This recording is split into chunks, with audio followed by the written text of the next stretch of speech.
Hi, and welcome to Creepy Crime Story, where the darkest truths aren't imagined, they're real. Fort Hood, Texas, April 22nd, 2020. 20-year-old specialist Vanessa Guillen reported for duty on what appeared to be a routine day inside one of America's largest military installations. She was last seen working in the armory around late morning. By the afternoon, the pattern of her daily life fractured. Her phone, normally active with family messages, stopped responding. Within minutes, unanswered texts began to stack up. Later that night, her car was still parked in the same spot, untouched, and her family began calling with growing urgency. The first hours of any missing soldier case are critical. Logs at Fort Hood showed no official record of her departure. Gate checks documented vehicles passing through, but not hers. Surveillance points across the installation offered nothing conclusive. In a place where accountability is enforced down to the minute, that gap was glaring. Her mother and sisters, alarmed, drove to the base themselves. They pressed officers for information, only to be told she was probably fine and would return. Those reassurances would prove unfounded. When investigators gained access to Vanessa's assigned barracks, the scene was deceptively quiet. There was no forced entry. Her bed was unmade, but not violently disturbed. A lamp glowed in the corner, left on without explanation. Keys, wallet, and identification remained inside. Outside, her car sat locked and stationary. These quiet anomalies formed the first layer of suspicion.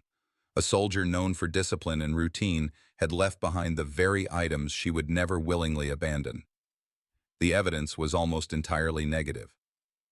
No outgoing calls after early afternoon, no text messages, bank records showed no ATM withdrawals, no credit card transactions. Surveillance failed to confirm her leaving through any gate. Witness statements conflicted. One soldier said he saw her walking near the armory, another insisted she was gone by midday.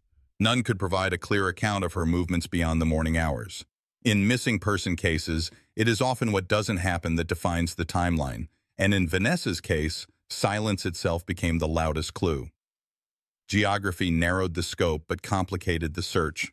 Fort Hood is more than just a base. It's a vast military city spanning over 200,000 acres of barracks, armories, training fields, and wooded terrain. If she had not exited through the monitored gates, then every path inside, from her living quarters to remote perimeters, was part of the investigative landscape. For search teams, that meant they were looking for a person who vanished within a closed system, one so large that it could feel limitless. The absence of a crime scene in those first days created two competing theories. Either Vanessa left voluntarily, which her family rejected outright, or someone with knowledge of the base removed her without detection. Both options were unsettling, but neither could be confirmed.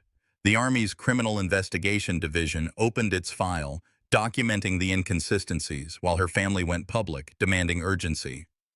The Guillen family's persistence drew attention outside Fort Hood, turning one missing soldier case into a national story within days.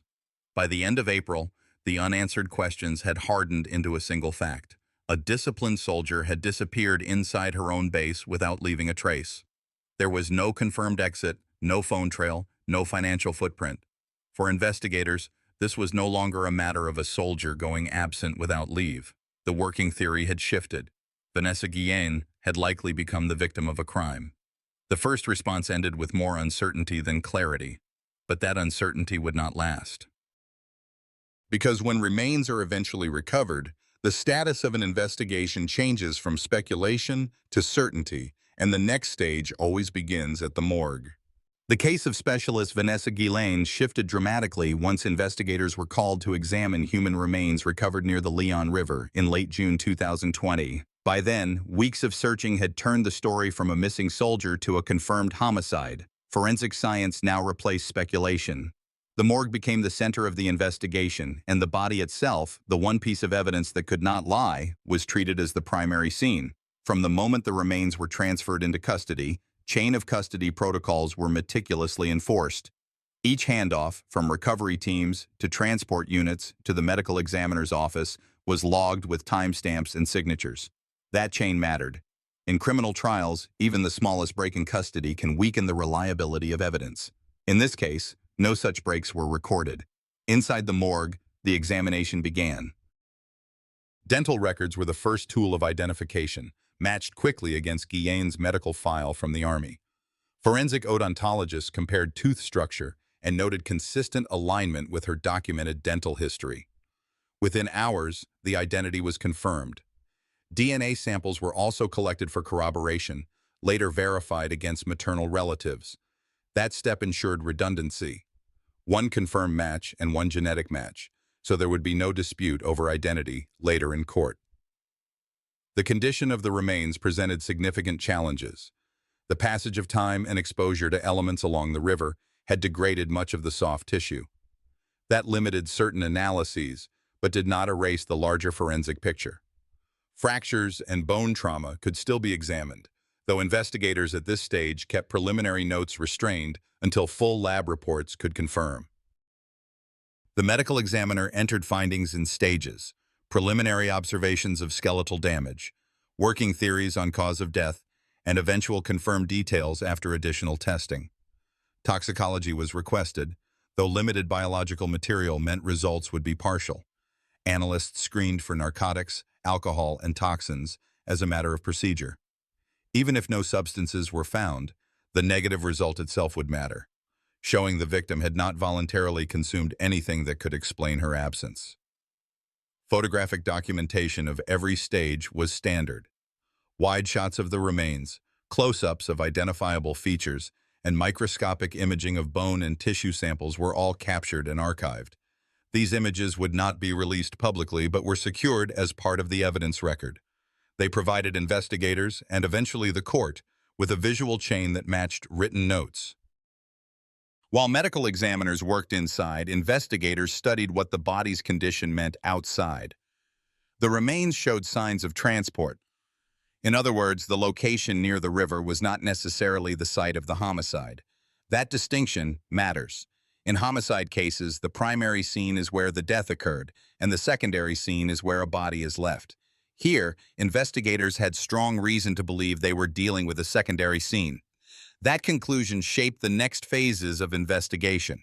This was the first forensic breakthrough, proof that Vanessa Guillen had been killed and that efforts were made to conceal her death. From a procedural standpoint, the case advanced from missing soldier to homicide, and investigators now had the most critical piece of physical evidence: the victim herself. The Army's Criminal Investigation Division coordinated with local authorities to process the remains. Every scrap of material, from soil samples clinging to fabric to insect activity documented on-site, was preserved. Entomologists later estimated time of exposure based on insect colonization, narrowing the post-mortem interval. This kind of data could never provide an exact time of death, but helped investigators construct a working window consistent with her disappearance in April. The examination also forced a re-evaluation of earlier negative evidence. If Vanessa had never left the base voluntarily, as the data suggested, then someone had to transport her remains off the installation. That act required means, opportunity, and knowledge of base geography. It also required confidence, moving a body from a secure facility into a civilian area without triggering alarms or gate logs. That detail alone told investigators something important. This was not random. It was deliberate, and it was executed by someone with access. In towns across America, murders are sometimes explained away by domestic disputes, robberies, or chance encounters. But in this case, the body as seen revealed something different. A soldier was killed, moved, and hidden, all within the protective walls of a U.S. Army installation. It was not only a crime against one woman, it was a failure of the system meant to protect her. From a human perspective, the morgue represented both closure and devastation. For her family, who had spent months demanding answers, confirmation of her death brought the truth they dreaded most. For investigators, it meant the investigation now had a definitive anchor point. There was no longer uncertainty about whether Vanessa was missing voluntarily or absent without leave. She had been murdered, and the focus shifted entirely to finding who was responsible. The morgue files were locked, stamped, and entered into the case log. The autopsy, dental confirmation, and DNA verification stood as unimpeachable evidence. Investigators now carried that record into the next phase: Digital and financial forensics. If the body told them that a crime had been committed, then her phone records, bank activity, and electronic footprint would help identify who carried it out. The data aligned too cleanly. Sometimes, that was the problem. When the forensic team at the morgue confirmed specialist Vanessa Guillen's identity, investigators immediately turned to the data trail. If her body told them she had been killed, then her phone records, bank activity, and communication logs could help reveal who had opportunity, who had access, and who may have been attempting to conceal the crime. From the beginning, investigators knew that modern cases leave behind two kinds of scenes, the physical and the digital. At Fort Hood, the physical scene had been ambiguous, offering no forced entry, no exit records, no obvious trace of struggle. The digital landscape, however, had the potential to provide the timeline that the human witnesses could not. Phone logs showed that Vanessa's activity stopped abruptly on April 22, 2020, in the early afternoon. She had exchanged routine texts with her mother that morning, but by midday, the device fell silent. No outgoing calls, no answered messages, no data pings. For investigators, that abrupt halt was significant. Soldiers may go quiet during training, but total digital silence, combined with the fact she never left base, was not normal. This absence was treated as negative evidence, proof by omission that something serious had occurred. Cell site analysis placed her phone within the installation during those final hours. The Army Criminal Investigation Division worked with service providers to map the last known towers accessed by her device. The information was consistent with her being on base. After that final ping, the trail ended. Forensic technicians emphasized what the data did not show. There was no evidence she carried her phone off base, no further tower access, no signs of intentional disabling. The clean break was itself a red flag. Financial records were equally silent. Her bank card showed no withdrawals after the 22nd. No purchases, no ATM swipes, no credit activity. Investigators noted that soldiers often rely on electronic payments even for minor expenses, making the absence of any financial trace deeply suspicious. When combined with the still-parked car and belongings left behind, it painted a picture of a life interrupted, not one voluntarily abandoned. Investigators then reviewed official gate logs and electronic entry systems. Every vehicle that left Fort Hood that day was documented, but none matched Vanessa. No badge swipe recorded her exit. Surveillance cameras near the main gate failed to capture her image. That meant one of two things. Either she never left the base while alive, or she was moved in a way that bypassed standard logging. Both options narrowed the suspect pool to individuals with access and knowledge of the system. The digital investigation also included communication logs with colleagues. Military investigators cross-referenced duty rosters, checking for inconsistencies in who claimed to have seen her last. Some accounts placed her near the armory in late morning. Others contradicted that timeline. Analysts compared those statements against digital data. None of the accounts were confirmed by phone activity or surveillance. This mismatch between human memory and digital silence became another investigative lead. In forensic work, patterns often stand out in contrast to ordinary life.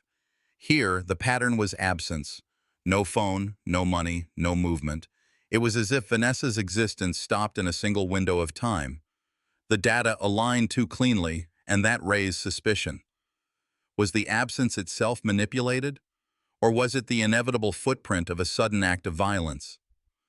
Investigators wrestled with those questions, knowing that the silence carried meaning, even without direct proof of a perpetrator. Beyond the technical data, the investigation also considered the human cost. For her family, the silence was the most haunting detail. Every unanswered call, every message left without response, became evidence in its own way. In missing person cases, families often hope for a simple explanation: lost phone, distraction, a sudden trip. But here, the forensic reality left little room for hope. Procedurally, the digital and financial evidence now supported the theory that Vanessa had been killed on or near the base. The absence of voluntary activity, combined with the presence of her belongings and car, pointed investigators toward foul play. They could not yet prove who was responsible, but the data narrowed the field. Whoever committed the crime had the means to eliminate her digital and financial footprint in an instant. In towns across the United States, murders often leave behind phone traces, calls to accomplices, credit card charges, hurried ATM withdrawals. In this case, the opposite occurred. Vanessa's silence was unnatural, and in that unnatural break, investigators saw intent. The next phase of the case moved beyond numbers and logs into the human dimension. Investigators needed to understand Vanessa herself, her role on the base, her relationships with colleagues, and the environment she lived in daily. Forensic silence could only take them so far. To build a theory, they had to examine her life, who she was, and what circumstances might have made her vulnerable inside a place where she should have been safe. Vanessa Guillén was 20 years old when she disappeared. A daughter of immigrant parents, she had enlisted with the hope of building a stable career and serving her country. She was stationed at Fort Hood, one of the largest military installations in the United States. On paper, she was thriving, a motivated young soldier with a clear sense of duty. But beneath the surface, her life on base was marked by stressors that investigators would later see as critical to understanding the crime. Victimology is the practice of examining a victim's habits, environment, and vulnerabilities to understand risk factors. In Vanessa's case, this process was not abstract. Her phone, her friends, her family, and her fellow soldiers painted a consistent picture. She had been under pressure, she had raised private concerns, and she had felt unsafe in an environment that was supposed to protect her. Family interviews documented by investigators revealed that Vanessa had confided about harassment. She told her mother that she did not feel secure, that someone of higher rank had been bothering her. She had even spoken of not wanting to make a formal report for fear of retaliation. That silence became central to the public outcry that followed her death. At the time, it was just another line in a family's desperate search for answers. But to investigators, these disclosures became working evidence, signals of motive and opportunity. Within Fort Hood, the Army Criminal Investigation Division began mapping Vanessa's social and professional interactions. Duty rosters, work assignments, and even casual connections were reviewed. Patterns emerged. She had been assigned duties that placed her in proximity to certain individuals who held authority. The escalation theory that harassment can create vulnerability and conflict was now part of the investigative model. Colleagues provided interviews. Some described Vanessa as disciplined, focused, and not prone to distractions. Others noted she was private, often keeping her struggles to herself. What was missing from these accounts was any evidence that she would have simply walked away from her post. That absence further reinforced foul play. In victimology, the character of the victim matters, not as judgment, but as context. Vanessa's profile was inconsistent with voluntary disappearance. Forensic psychology also plays a role in this stage of investigation. When someone is victimized in a closed system like a military base, investigators must ask whether the environment itself contributed to escalation. Fort Hood had already been under scrutiny for crime rates higher than many other installations. Soldiers had reported sexual harassment and assault at alarming levels. In 2020, Vanessa's disappearance became a focal point for broader systemic concerns. As investigators built the victimology profile, they noted that her family had immediately sounded alarms. Her mother insisted something had happened to her daughter. Her sisters echoed that belief in media interviews. These family voices were not just emotional, they became external pressure on the Army to act. And in criminal investigation, outside scrutiny often forces agencies to accelerate forensic steps that might otherwise lag. Escalation was not only personal, but institutional.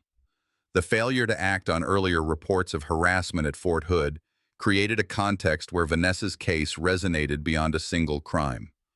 The absence of immediate answers, coupled with rising community protests, turned this into more than a disappearance.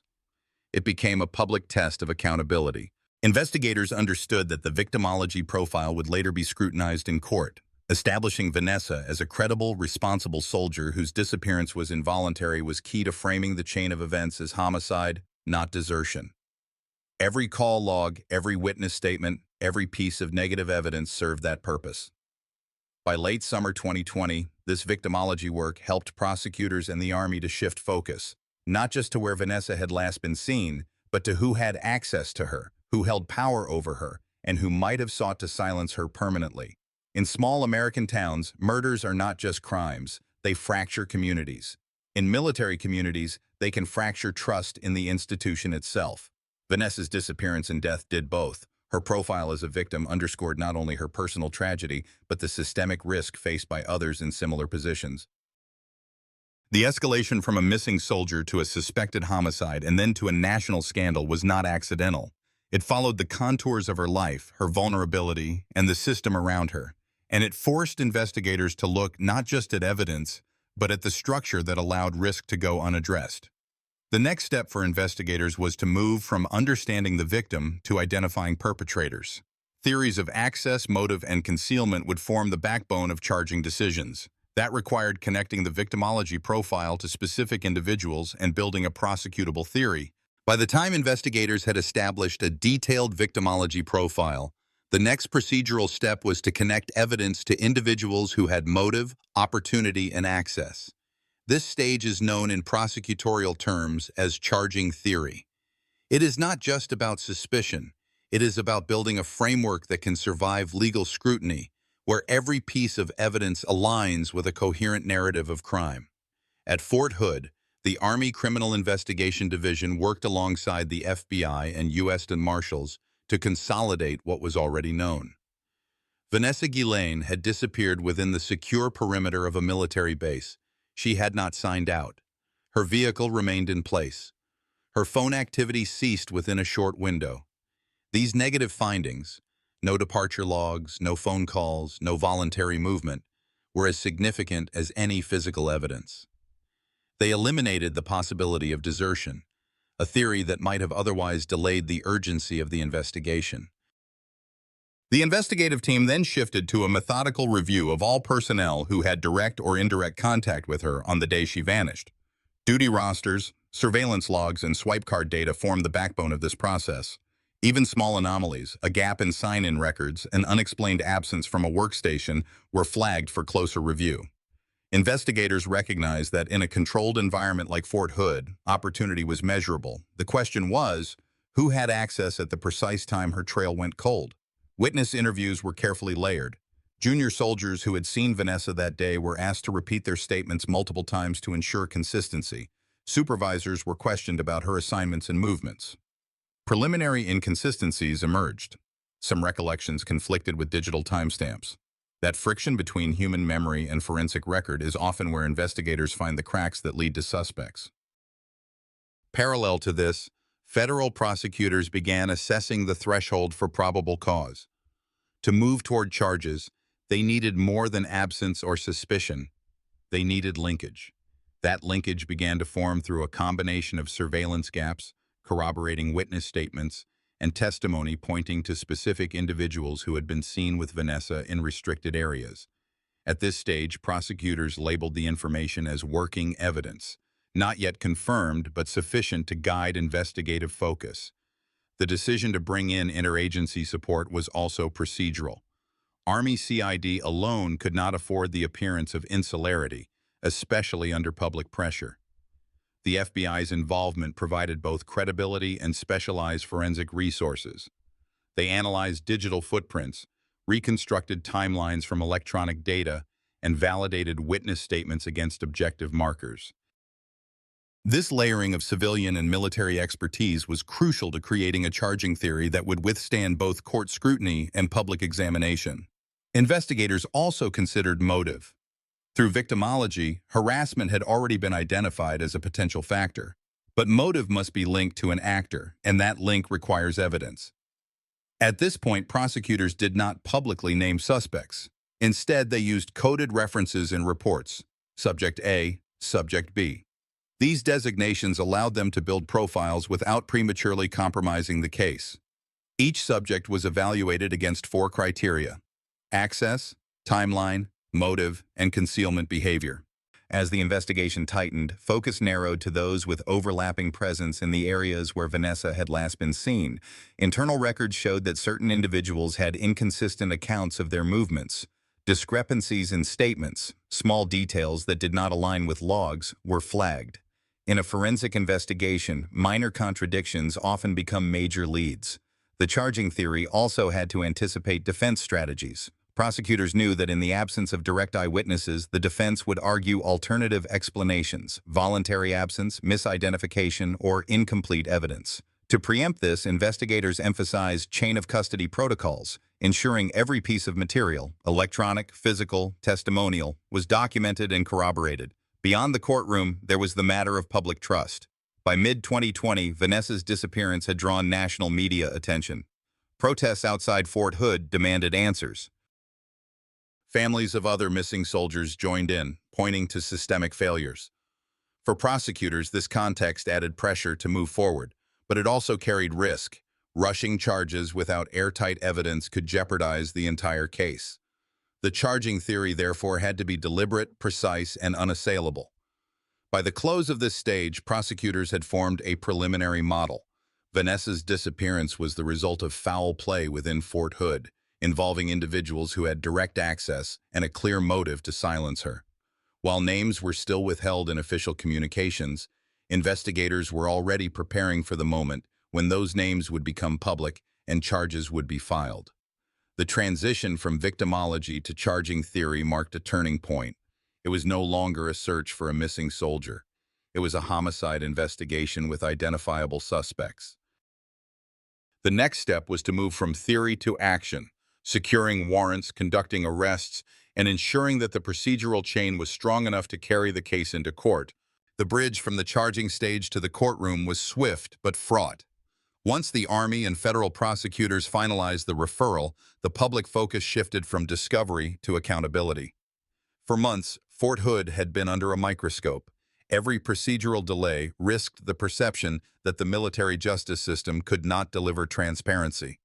Inside the courthouse, the crime that had begun within the secure boundaries of a U.S. Army installation was now placed under the scrutiny of federal statutes and civilian oversight. Jurors would not weigh battlefield decisions but evidence chains, forensic reports, and recorded statements. Each document that had been preserved, the lab confirmations, the autopsy conclusions, the digital logs, and the corroborated testimonies, was presented in methodical sequence. Prosecutors emphasized that while the Army had command authority, the severity of the acts demanded accountability that extended beyond internal discipline. The narrative centered not only on Vanessa Guillen's disappearance and death, but also on systemic negligence. Witnesses included fellow soldiers who described the climate of fear around reporting harassment, supervisors who confirmed gaps in monitoring, and investigators who detailed how surveillance footage, phone metadata, and chain of custody logs all converged. The evidence was not theatrical, it was clinical, the kind that held up in federal review. The defense attempted to minimize culpability by framing certain actions as coerced or misguided, but the record was firm. Working evidence demonstrated coordination in concealing the crime, and confirmed testimony eliminated the possibility of misinterpretation. The most compelling factor remained the consistency between digital data and witness accounts. When metadata aligned with sworn testimony, the jury had little room to doubt intent. Public reaction grew louder as each session unfolded. Outside the courthouse, advocates carried banners with Vanessa's name. Media outlets broadcast updates in real time, reminding viewers that this was more than a trial. It was a litmus test for whether military-linked crimes would receive the same rigorous adjudication as civilian cases. Parents of young recruits asked openly whether the Army could safeguard its own. The verdict was delivered after extended deliberation, but with clarity. Cecily Aguilar was sentenced in August 2023 to 30 years in federal prison. The ruling was unequivocal. Aiding in the concealment of a soldier's death constituted direct interference with justice and prolonged the suffering of the victim's family. For investigators, the outcome validated years of meticulous chain of custody and prosecutorial review. For the Guillen family, it was a partial resolution, justice secured, but at the cost of irreparable loss. Robinson's absence in court due to his suicide when officers closed in left an incomplete picture. Yet even without his presence, the forensic and testimonial record made plain his role. The trial did not wander into conjecture. It held fast to the material proof left behind. As the gavel came down, the broader implications became unavoidable. Lawmakers had already begun drafting the reforms that would later reshape military reporting systems. What began as a disappearance inside Fort Hood had become a catalyst for nationwide change, ensuring that sexual harassment complaints would bypass command and move directly to independent investigators.